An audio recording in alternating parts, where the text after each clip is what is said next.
আসসালামু আলাইকুম।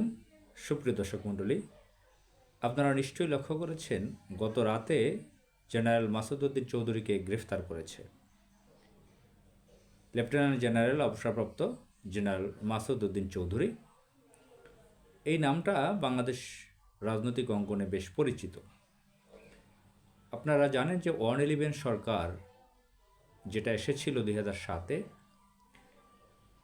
নেপথ্য সেই সরকারের প্রধান কুশীলব ছিল জেনারেল মাসুদউদ্দিন চৌধুরী।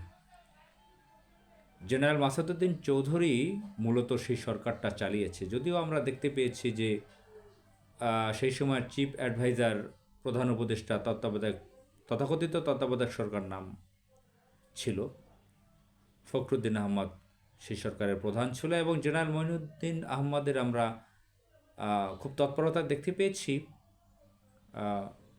মঈনিউ আহমদ তৎকালীন সেনাপ্রধান। এর নেপথ্য সবচেয়ে বেশি সক্রিয় কাজ করেছে জেনারেল মাসুদউদ্দিন চৌধুরী।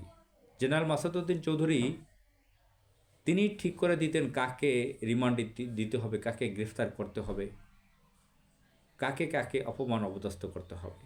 আর এই জেনারেল মাসুদউদ্দিন চৌধুরী সম্ভবত তার বাড়ি ফেনীতে। তাকে আমরা দেখেছি আওয়ামী লীগ ক্ষমতা আসার পরে তাকে অস্ট্রেলিয়াতে হাই কমিশনার হিসেবে পাঠায়,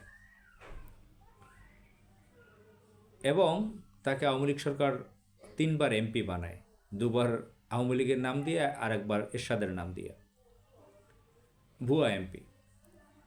রিটায়ার্ডের পর এই সুযোগ সুবিধা আওয়ামী লীগ দিয়েছে, এবং এই জেনারেল মাসুদউদ্দিন চৌধুরী তারেক রহমানের ঘনিষ্ঠ আত্মীয়, তার মামার ভাইরা। মেজর অবসরপ্রাপ্ত সাইদ ইস্কান্দার মরহুম, খালেদা জিয়ার ছোট ভাই, তার ভাইরা হচ্ছে জেনারেল মাসুদউদ্দিন চৌধুরী। এই মাসুদউদ্দিন চৌধুরী এই তারেক রহমানকে যে নির্যাতন করা হয়েছিল 111 সরকারের সময়, তাকে যে পিটুনি দেওয়া হয়েছিল, মারাত্মক ধরনের অপমান অপদস্থ করা হয়েছিল, তার সাথে বর্বর আচরণ করা হয়েছিল, তাকে এগুলো করেছে, পিছনে কলকাঠি নেড়েছে জেনারেল মাসুদউদ্দিন চৌধুরী। তাকে গত রাতে গ্রেফতার করা হয়েছে। অনেকেই খুশি হয়েছে গ্রেফতার করেছে। এটা গ্রেফতার করাটাই উচিত ছিল, উত্তম কাজ হয়েছে। কিন্তু আমার প্রশ্ন হচ্ছে, তাকে যে গ্রেফতার করেছে তাকে রিমান্ডে নিয়ে সব কথা বের করতে পারবে? 111 সরকারের নেপথ্য কথাগুলো বের করতে পারবে?